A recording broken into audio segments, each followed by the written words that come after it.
বাবা দেশের প্রেসিডেন্ট, মেয়ে রেস্তোরাঁর পরিচারিকা। বাবা বিশ্বের সবচেয়ে ক্ষমতাধর দেশের প্রেসিডেন্ট, তারই মেয়ে কিনা কাজ করেন রেস্তোরাঁর পরিচারিকা হিসেবে। সহজে বিশ্বাস করার মতো কথা নয় এটি, কিন্তু বাস্তবে যুক্তরাষ্ট্রে এমনটি হয়েছে।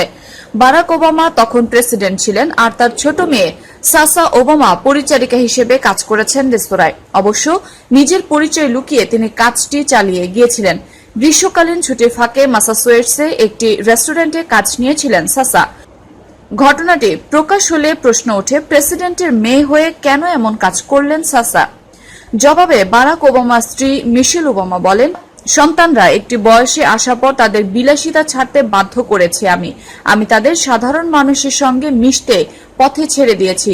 জীবনটা শুধুই হোয়াইট হাউস কেন্দ্রিক নয়, এখানে জানতে হবে কিভাবে চলছে যুক্তরাষ্ট্রে খেটে খাওয়া মানুষের জীবন।